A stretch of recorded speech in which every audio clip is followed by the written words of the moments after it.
يسألونك عن الجبال فقل ينسفها ربي نسفا فيذرها قاعا صفصفا لا ترى فيها عوجا ولا أمتا রব্বুল আলামিন বলেন, বান্দা যখন জিজ্ঞেস করা হবে পাহাড়গুলো কোথায় যাবে, তাদেরকে আপনি সুন্দর করে বলিয়ে দিবেন পাহাড়গুলো সবকিছু ধুলোয় উড়িয়ে দিবেন কে। শুধু তাই না, এটা একেবারে সমতল ভূমি করে দিবেন, এমনভাবে সমতল ভূমি করবেন একটু উঁচু নিচু জায়গা অবশিষ্ট থাকবে না, ঠিক কিনা? এটাকে একেবারে সমতল করে দিবেন। তিনি কে? কথা বলেন না কেন? তিনি কে? আবার রব্বুল আলামিন বলেন, ওয়াউরিদু আলা রাব্বিকা সাফফা লাকাদ জিতুমুনা কামা খালাকনাকুম আউওয়ালা মাররা বাল যাআমতুম আল্লান নাজআলা লাকুম মাওঈদা। রব্বুল আলামিন বলেন, বান্দা শুনো, আমি হাসরের মাঠে সবাইকে এক কাতারে দাঁড়া করাবো, সবাইকে কাতারবদ্ধভাবে দাঁড়িয়ে করে দেব, এমনকি এমনভাবে উঠাবো যেমন ভাবে তোমরা জন্মের সময় ভূমিষ্ঠ হয়েছ, যেমন করে আমরা জন্মের সময় কিভাবে ভূমিষ্ঠ হয়েছিলাম। আমাদের শরীরের ভিতরে কোনো পোশাক আছে নাকি? কথা বলেন, পোশাক ছিল নাকি?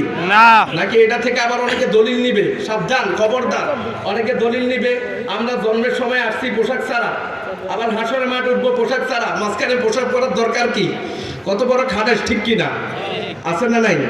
আশা করি 14 গ্রামে এই ধরনের ভণ্ড নাই, আছে মাঝে মাঝে। এখন বর্তমানে দেখা যায় শরীরের ভিতরে কোনো পোশাকই রাখে না। এটাকে আপনারা কি বলেন আপনাদের ভাষায়? হ্যাঁ, উলঙ্গ।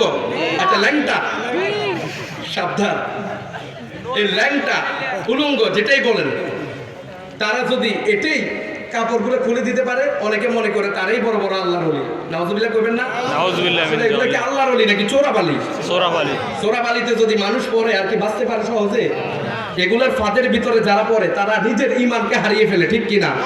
আরে ভাই, আপনি যদি চোরাবালিতে পড়ে মারা যান কোনো সমস্যা নাই, আপনার ঈমান তো আছে, আপনি ঈমানদার হলে আপনি জান্নাতে যাবেন। কিন্তু এই ধরনের বাটপা, ল্যাংটা, উলঙ্গ পীর সাহেব যারা, ওরা কোনোদিন আল্লাহর ওলি হতে পারে না। ওদের দরবারে যদি কেউ যায় তার ঈমান থাকবে নাকি যাবে? কথা বলেন না কেন?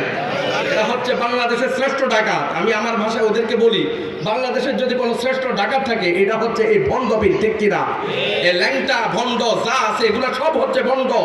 এগুলার দরবারে যদি আপনি যান, আপনার ঈমান কোথায় যাবে? প্যাকেট হয়ে যাবে। কি হয়ে যাবে? কথা বলেন না কেন? প্যাকেট।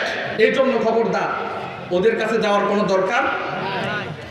ঠিক তেমন করে রব্বুল আলামিন বলেন, কিয়ামতের ময়দান এটা এমন কঠিন ময়দান হবে, কারোর শরীরের ভিতরে কোনো জামা কাপড় থাকবে না। ইহশারুন নাসু ইয়াউমাল কিয়ামা হুফাতান উরাতান মুশাতান গুরলা। রব্বুল আলামিন বলেন, হাদিসের বর্ণনায় বিশ্বনবী বলেন, কিয়ামতের ময়দান এটা এমন একটা ময়দান হবে, ওই দিন কোনো মানুষের শরীরের ভিতরে কোনো জামা থাকবে না, পায়ের মধ্যে কোনো জুতা থাকবে নাকি? বাটা কোম্পানির জুতা ওই দিন থাকবে নাকি? কথা বলেন না কেন? অ্যাপেক্সের জুতা হলে মনে হয় থেকে যাবে, থাকবে না, কোনো জুতা থাকবে না, কোনো গাড়ি থাকবে না, সবাই হবে উলঙ্গ। উম্মুল মুমিনিন আয়েশা রাদিয়াল্লাহু তাআলা আনহা তিনি বিশ্বনবীকে প্রশ্ন করলেন, ইয়া রাসূলুল্লাহ, ওই দিন যদি এভাবে উলঙ্গ থাকে তাহলে কি মানুষ মানুষের দিকে তাকাবে না?